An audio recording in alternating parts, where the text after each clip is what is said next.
திமுக தான் இன்றைக்கு முதல் நிலையிலே இருப்பது அவர்களுடைய போட்டியிலேயே தெரிகிறது. கண்ணு கெட்டிய தூரம் வரை எங்கள் மாண்புமிகு தமிழக முதலமைச்சர் அவர்களுக்கு இந்தியா கூட்டணிக்கு எதிரிகளே தென்படவில்லை. ஆகவே நாங்கள் அவர்கள் யாரையுமே போட்டியாக எடுத்துக்கொள்வோம். அவர் விரைவில் 29ஆம் தேதி தமிழ்நாடு முழுவதும் தேர்தல் பிரச்சாரத்தை தொடங்க உள்ளார். திமுக கூட்டணியை ஆதரித்து அவர் வாக்குகளை சேகரிக்கிறார். ஆட்சி மாற்றம் ஏற்பட வேண்டும், மோடி வீட்டுக்கு அனுப்ப வேண்டும், அவரும் நிலையாக இருக்கார். நாங்களும் அவர்களுக்கு சேர்ந்து வாழ்த்துக்களை பெற்று அவர் வரும்போது மத்திய சேனைக்கு அதிகமாக வர வேண்டும் கோரிக்கையை அவர்கள் வைத்து கொரோனா ஏற்பட்ட போதும் சரி, பெருமழை வெள்ளத்தின் போதும் சரி, களத்திலே நின்றது திராவிட முன்னேற்ற கழகம். திராவிட முன்னேற்ற கழகத்தின் மக்கள் பிரதிநிதி என்பதை யாரும் மாற்று கருத்து கூற முடியாது. வேட்பாளராக நிறுத்தப்பட்டுள்ள நாங்கள் இந்திய கூட்டணியின் அங்கமாக திகழ்கின்ற திரு கமலஹாசனை சந்தித்து அவரிடம் வாழ்த்துக்களை பெற்று வருவதற்காக அமைச்சர் திரு பி.கே. சேகர் பாபு அவர்கள், மாவட்ட செயலர் சிற்றரசு அவர்கள், மேயர் பிரியா ராஜன் அவர்கள், வடசென்னை வேட்பாளர் திரு கலாநிதி வீரசாமி அவர்கள் வந்து அவர் வாழ்த்துக்களை பெற்று, மேலும் அவர் விரைவில் 29ஆம் தேதி தமிழ்நாடு முழுவதும் தேர்தல் பிரச்சாரத்தை தொடங்க உள்ளார். திமுக கூட்டணியை ஆதரித்து அவர் வாக்குகளை சேகரிக்கிறார். அவருக்கு நாங்கள் எங்கள் வாழ்த்துக்களை தெரிவித்து அவர் பயணம் வெற்றிகரமாக அமைய வேண்டும். மேலும் குறிப்பாக ஏப்ரல் 6ஆம் தேதியும் 7ஆம் தேதியும் சென்னைக்கு வருகிறார்.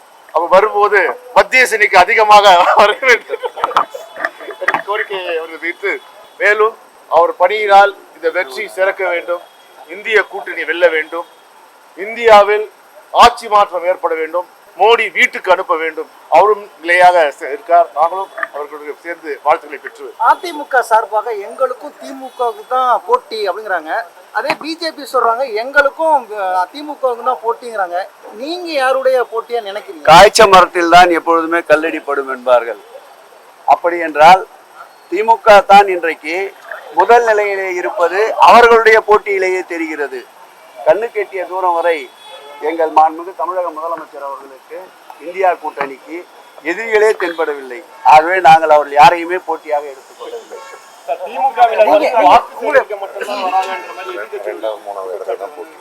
வேண்டுமென்றால் நீங்கள் தனியாக வாருங்கள். சத்தியம் தொலைக்காட்சி இந்த கடந்த 5 ஆண்டுகளில் எங்களுடைய நாடாளுமன்ற உறுப்பினர்கள் மக்களோடு எந்த அளவு பயணித்திருக்கிறார்கள் என்பதை ஒரு ஆல்பமாகவும் ஒரு வீடியோவாகவும் கூட உங்களுக்கு காட்ட தயாராக இருக்கின்றோம்.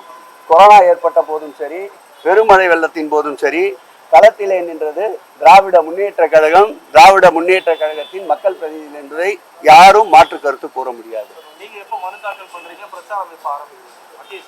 சொல்லுங்க. வருகின்ற 27 தேதிக்கு மனு தாக்கல் செய்கிறேன். அன்று மாலை ஆரம்பிச்சு மாலை தெரு பிரச்சாரம் மாலையா இறுதி கட்டமான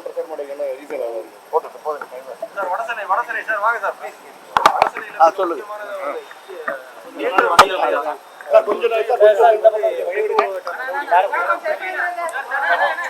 கேந்திர வித்யாலய பள்ளிக்கூடத்தை பற்றி நான் ஏற்கனவே பலமுறை சொல்லியிருக்கிறேன். அது அமைச்சகத்தில் அந்த கோரிக்கை வைக்கப்பட்டிருக்கிறது. அந்த ரயில்வே நிலம் அவர்கள் ஒப்புக்கொண்டிருக்கிறார்கள். அங்க இப்போ சென்ற வருடம் அவர்கள் இந்த நில பயன்பாட்டிற்கான ஒரு புதிய விதியை செய்திருக்கிறார்கள். அதில் இருக்கும் சிக்கல்களை தீர்க்க வேண்டும் என்றால் இன்னும் சில மாதங்கள் ஆகும் என்று கூறியிருக்கிறார்கள். அது இந்த தேர்தல் முடிந்தவுடன் கண்டிப்பாக அங்கே கேந்திர வித்யாலயா பள்ளி வந்துவிடும். எங்களுடைய கொடுக்க போகும் பல வாக்குறுதிகளில் எல்லா நிர்வாகிகளும் சேர்ந்து அவர்கள் கொடுக்கும் வாக்குறுதிகளில் இது முக்கியமான ஒன்றாக இருக்கும்.